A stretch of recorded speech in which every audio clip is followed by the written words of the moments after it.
Welcome to Indian scholarship friend. आज की इस वीडियो में हम लोग एनएसपी स्कॉलरशिप पर बात करने वाले। तो आज की इस वीडियो में बात करने वाले कि एनएसपी स्कॉलरशिप पर जिस भी स्कीम में आपने अप्लाई किया होगा तो आपका फॉर्म अगर वहां से एनएसपी स्कॉलरशिप के पोर्टल से अगर रिजेक्ट हो गया रहेगा किसी भी लेवल से, जैसे कि इंस्टीट्यूट लेवल से रिजेक्ट हुआ रहेगा, स्टेट लेवल से रिजेक्ट हुआ रहेगा, डिस्ट्रिक्ट लेवल से रिजेक्ट हुआ रहेगा या फिर मिनिस्ट्री लेवल से रिजेक्ट हुआ रहेगा, तो अब उसके लिए क्या प्रोसेस है। क्योंकि मेरे पास एक एप्लीकेशन है, तो वो एक स्टूडेंट का जो फॉर्म है वो रिजेक्ट हो चुका है। आपके पास ये रिजेक्ट होने के बाद क्या प्रोसेस होता है, क्या आप वो कैसे फॉर्म को क्या कर सकते हैं, रिजेक्ट होने के बाद आपके हाथ में क्या होता है, तो वो आज की इस वीडियो में फुल डिटेल्स में बात करने वाले। तो चलिए बिना की देरी के वीडियो को स्टार्ट करते हैं। वीडियो को स्टार्ट करने से पहले आप हमारे चैनल पर नए हो, चैनल को सब्सक्राइब करके बेल आइकॉन जरूर प्रेस करिएगा। यहाँ पर हम आ चुके हैं एनएसपी स्कॉलरशिप की ऑफिशियल वेबसाइट पर। इसका लिंक मैं डिस्क्रिप्शन में दे दिया है। जैसे आप डिस्क्रिप्शन में फर्स्ट लिंक पर क्लिक करेंगे तो यहाँ पर आप पहुँच जाएंगे। जैसे ही पहुँच जाते हैं यहाँ पर आएंगे नीचे, तो जिस भी स्कीम में आपने अप्लाई किया अपनी स्कीम तो नज़र आएंगी। यहाँ पर आपको फॉर्म को लॉगिन अपने कर लेना है। रिन्यूअल होगा तो रिन्यूअल कर लेना है, अगर आपका न्यू फॉर्म होगा तो न्यू फॉर्म अपने लॉगिन कर लेना है। तो मैं आपको एक फॉर्म लॉगिन करके बता रहा हूँ। यहाँ पर तो मैं यहाँ पर फ्रेश पर क्लिक करके आपको लॉगिन करके बता रहा हूँ। यहाँ पर इसके ऊपर क्लिक करूँगा मैं फ्रेश पर। तो फ्रेश पर जैसे ही क्लिक करता हूँ तो यहाँ पर देखिए आपके सामने फॉर्म यहाँ पर ये आ जाता है। तो आपको यहाँ पर एप्लीकेशन आईडी, यहाँ पर उसका पासवर्ड, फिर उसके बाद ये जो कैप्चा है यहाँ पर डाल के लॉगिन पर क्लिक करना है। तो वो डायरेक्ट मैं आपको लॉगिन करके बता रहा हूँ। तो ये देखिए यहाँ पर मैंने एक फॉर्म लॉगिन कर लिया है। तो लॉगिन करने के बाद आपको डायरेक्ट ही नीचे आने के बाद बता रहा हूँ कि आपको वो फॉर्म लॉगिन करने के बाद कुछ इस तरह का इंटरफेस आपके सामने पूरा इंटरफेस नज़र आएगा। तो आपको नीचे आएंगे जैसे या ऐसा इंटरफेस आपको ऊपर नज़र आता है तो आप उसको नीचे आएंगे। नीचे आने के बाद यहाँ पर देखिए, नीचे आने के बाद ये वेरिफिकेशन किस किस लेवल से हुआ है वो आपको यहाँ पर नज़र आएगा। तो यहाँ पर देखिए सबसे पहले आपका इंस्टीट्यूट आपको नज़र आएगा कि इंस्टीट्यूट ने आपके वेरीफाई किया है। तो यहाँ पर ये जो स्टूडेंट है इनके इंस्टीट्यूट ने इनके फॉर्म को यहाँ पर ये डेट आपको नज़र आ रही होंगी। इस डेट को यहाँ पर इनके फॉर्म को वो रिजेक्ट कर लिया है। ये रिजेक्ट कर लिया है इनके फॉर्म को।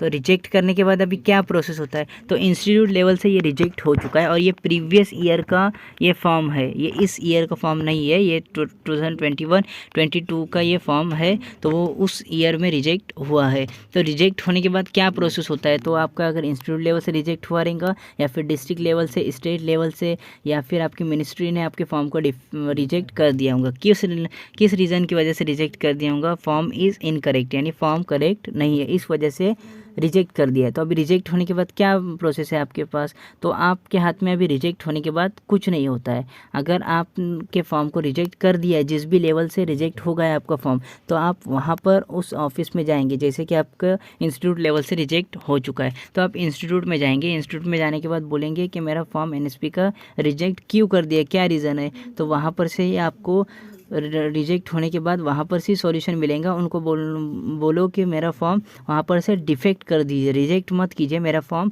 डिफेक्ट कर दीजिए। अगर डिफेक्ट होगा तो मेरे को अगर कोई गलत इन्फॉर्मेशन डाली होंगी या फिर अगर दूसरी कोई इन्फॉर्मेशन में एडिट करने के लिए होगा, या फिर आपका कोई भी इन्फॉर्मेशन वहाँ पर इनकरेक्ट होंगी, करेक्ट नहीं होंगी, तो फिर वो करेक्ट मैं वहाँ से करा लूँगा। इसलिए उनके फॉर्म को बोलिए कि मेरे फॉर्म को डिफेक्ट आप कर लीजिए, रिजेक्ट ना कीजिए। रिजेक्ट नहीं करेंगे, अगर उनके ही हाथ में होता है, वही जो डिफेक्ट करते हैं उनके ही जो रिजेक्ट करते हैं उनके ही हाथ में होता है कि वो फॉर्म को वेरीफाई भी कर सकते हैं और डिफेक्ट भी कर सकते हैं। अगर वो फॉर्म को वेरीफाई कर देते हैं तो आपका फॉर्म वेरीफाई हो जाता है। अगर वो फॉर्म को डिफेक्ट कर देते तो आपके पास वापस आ जाता है फॉर्म, फिर आप उसको एडिट कर सकते हैं फॉर्म को। और वो अगर रिजेक्ट कर देते तो आपका फॉर्म परमानेंटली रिजेक्ट हो जाता है।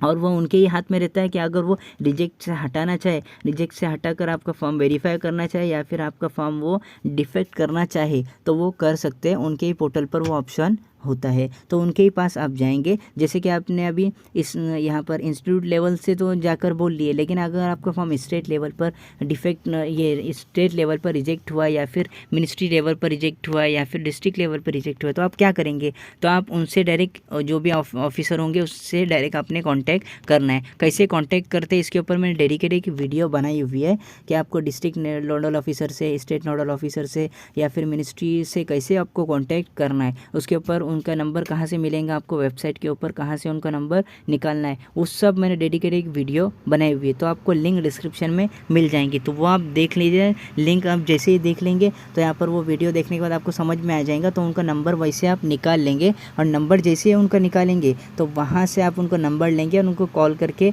या फिर उनका जो ईमेल आईडी रहेंगी वो ईमेल आईडी भी आपको मिल जाएंगी। तो उनको मेल करके बता देंगे कि मेरा फॉर्म है वो क्या है, वो मेरा फॉर्म डिफेक्ट कर दीजिए, रिजेक्ट ना कीजिए। अगर रिजेक्ट करेंगे तो मेरा फॉर्म परमानेंटली रिजेक्ट होगा और मुझे स्कॉलरशिप नहीं मिलेंगी, इसलिए मेरा फॉर्म डिफेक्ट कर दीजिए। वो जैसे ही डिफेक्ट करेंगे आपके पास रिटर्न आ जाता है। और अगर वहाँ से ही कुछ एडिट होता है, जैसे कि कोई ऐसी इन्फॉर्मेशन होंगी जो वहाँ से ही एडिट हो सकती है उनके ही पोर्टल पर से, तो उनको बोलिए कि तुम ही उसको एडिट करके तुम्हें डायरेक्ट वेरीफाई उनको कर दीजिए, उसके मेरे फॉर्म को तुम ही वहाँ से ही एडिट करके वेरीफाई कर दीजिए, ऐसा उनको जाकर बोलना है। फिर वही जो वो फॉर्म को रिजेक्ट करते हैं वही उनके ही हाथ में होता है कि वो डिफेक्ट भी कर सकते हैं और वेरीफाई भी वही कर सकते हैं। वो अपने हाथ में कुछ नहीं होता है। अगर आप लॉगिन करके देखेंगे तो कुछ इस तरह का इंटरफेस आपके सामने नज़र आएगा। इस स्टूडेंट का आप देख सकते हैं 2 बार रिजेक्ट हुआ है, फिर उसके बाद यहाँ पर ये वेरीफाई इंस्टीट्यूट ने फिर से वेरीफाई उसका फॉर्म कर दिया है।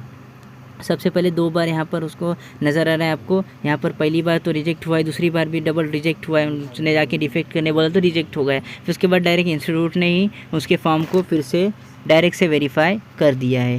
तो देख सकते हैं आप, तो वो ऐसा वेरीफाई भी हो सकता है। तो ओके, तो कैसी लगी वीडियो हमें कमेंट करके ज़रूर बताइए, और आप हमारे चैनल पर नए हो चैनल को सब्सक्राइब करके बेल आइकॉन ज़रूर प्रेस करिएगा।